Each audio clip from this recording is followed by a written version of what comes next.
All right, here we are today at A&A Restoration with Gene Jobson.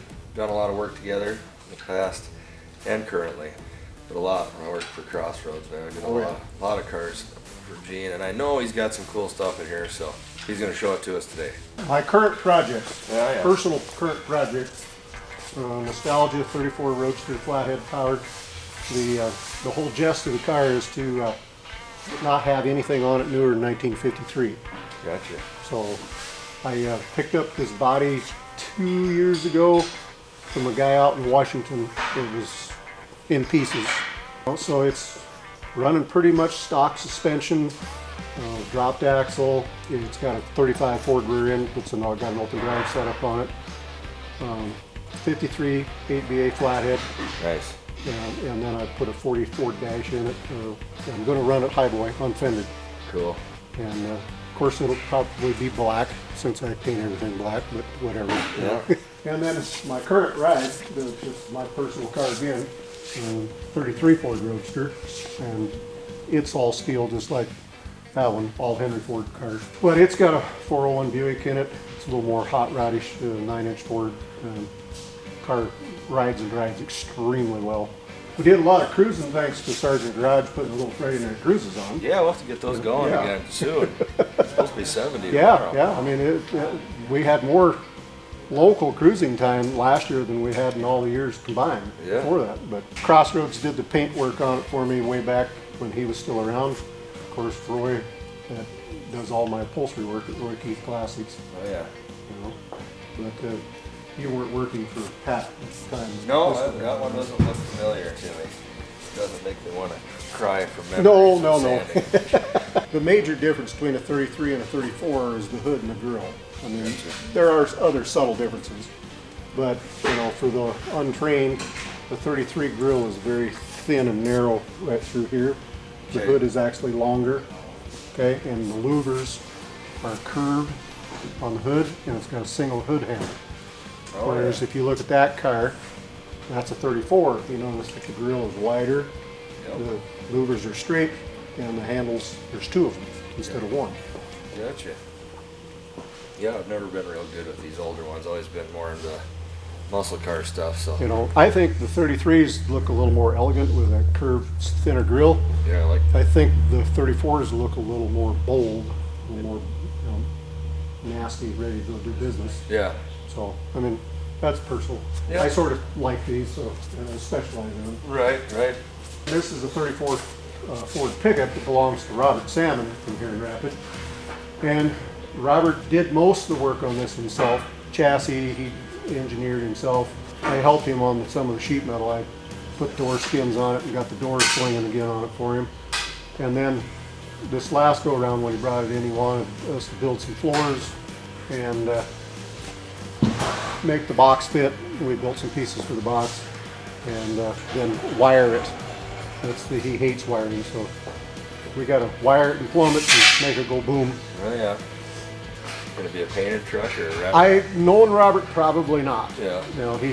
He prefers rust over paint. So of course, Robert, he spent quite a bit of time around the circle track world. So that's somebody's detuned circle track motor. So it's got some snot to it. So right. I'll bet. Back here in the far corner here is Corey and Jim Bouchard's Model A Coupe that they're working on. They're in the process of building this little Model A Coupe. This coupe started off as a sport coupe. So I don't know if people are familiar with Model A's and sport coupes, but the sport coupe doesn't have this piece around the back in metal. It's wood. It's covered in material. And Corey found some pieces, and Jim had found some pieces, and he ended up making this into the regular standard coupe. So it's going to be a pretty nice little car when it's all done. Heck yeah. And Corey built the chassis, so we're working on right now setting up motor mounts, tranny mounts, and steering and all that. We're trying to get it to the point where we can stuff the body back on the frame, make it a roller. Right. Heck yeah, that would be a cool one.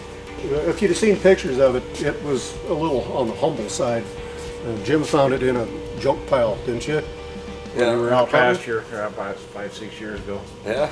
Yeah. I didn't know there was, I've been hunting that pasture 2-3 years and didn't know there was a car buried in there till I went all the way around the other side. Yeah. I seen half of it sticking out of the pile, and I thought, and I went over there and I, holy cow, it's a Coupe. Right. I didn't even know what it was at the time. Just out pheasant hunting and found it? Yeah. Yep. That's a good way to find A it. lot of them are found that way. Yeah, You know? true. It came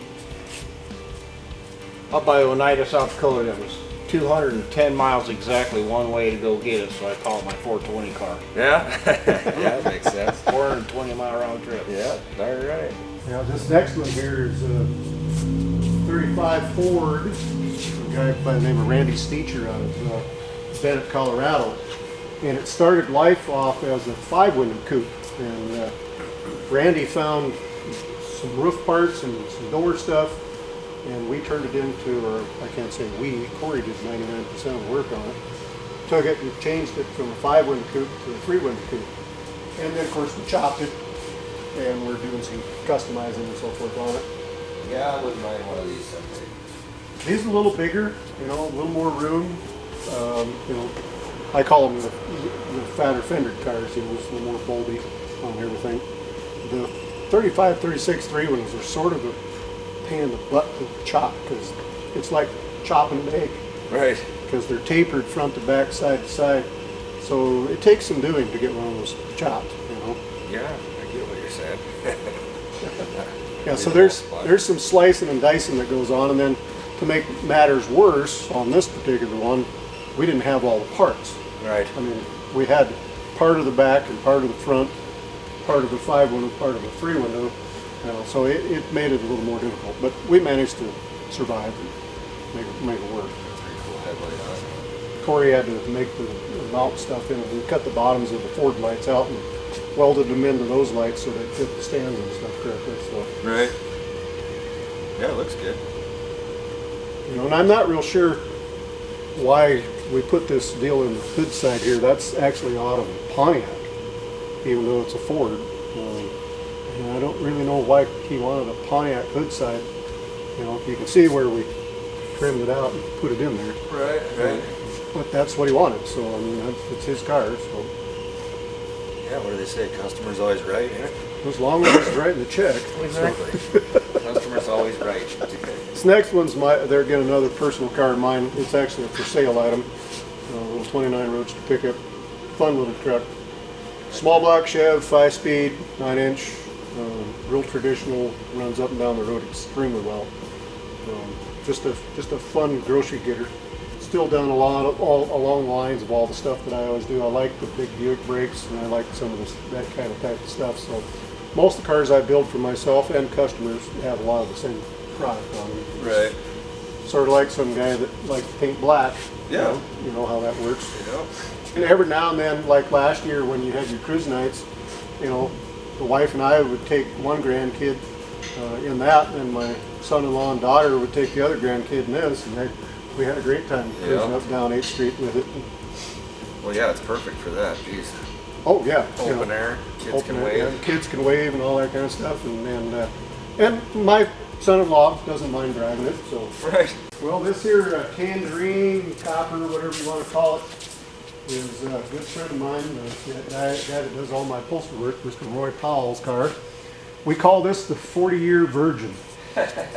He bought this body 40 plus years ago, right out of high school. Was always going to build it, and of course, typical Roy fashion, everything. He's such a nice guy.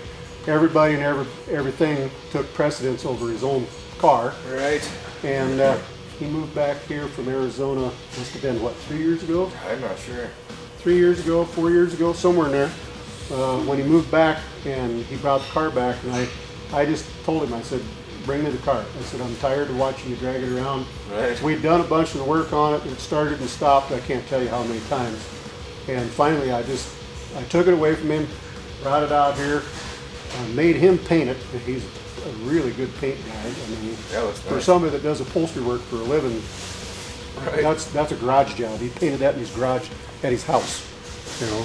And we finally got it running and driving. Heck yeah. So she's Well, it's like I say, it's a 34 Plymouth, but I built chassis and stuff on it, and we took a 32 Ford frame and modified it to fit there, and then it's got, they're getting a lot of the same product that I use.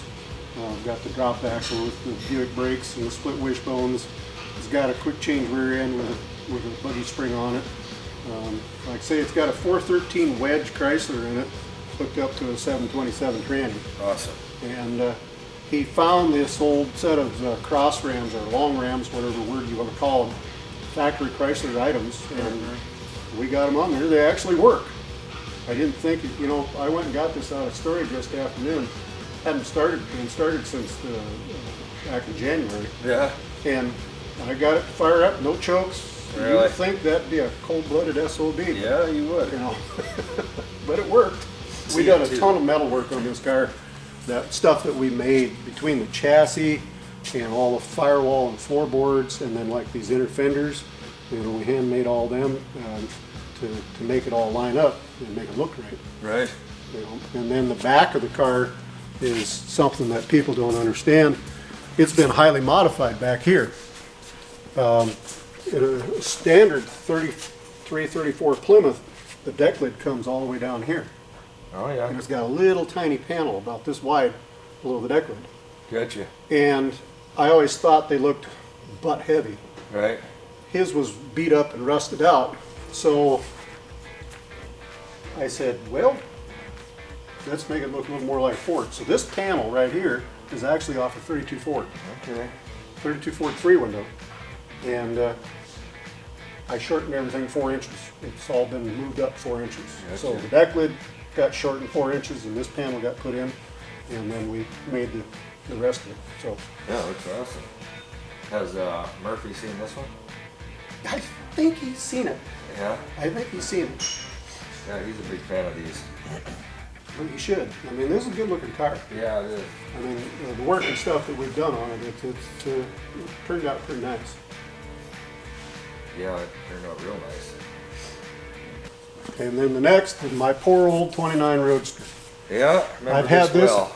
The only thing I've had longer than this is my wife and kids. Yeah. Everything else is I've sold, but I've owned this car forever and have driven it forever, everywhere.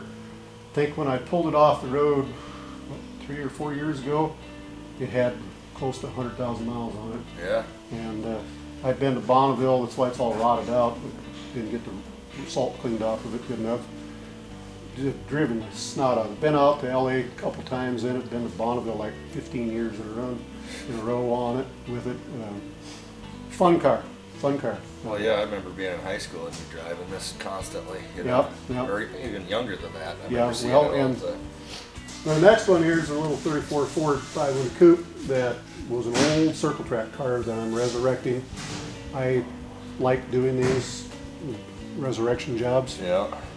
I've always have something that I've always done, and every now and then I'll build one of these just as, how do I want to say it? This car sort of started out that way.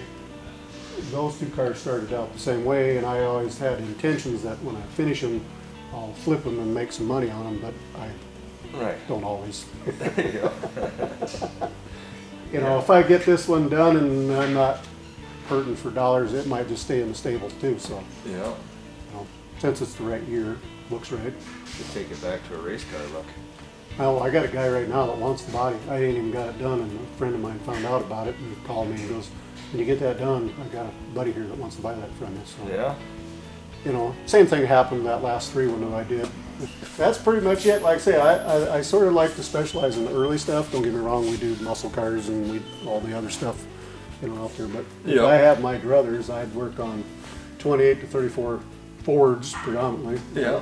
If I could get away with it. But like I said, we work on muscle cars and Tri-5 Chevys and whatever else, you know, and we just don't do paint. Yeah. That's your job. Yeah. You know. Everybody's got their thing. You want to go Lots of for a stuff. spin in one of these cars or not? Oh yeah, we can fire either one, any of them. All up. right. That's not a problem. I'd go for a drive with you if you talk to me real nice. Talk to you real nice. Well, thanks, Gene. I Hey, you appreciate bet. it. You wanna do a ride or no? Yeah, absolutely. Yeah, okay. I was just doing a fake wrap up. Oh, okay.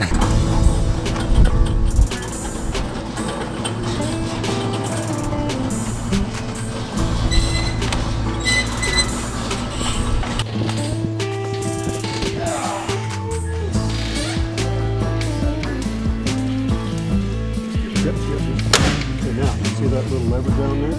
Yep. Flip it.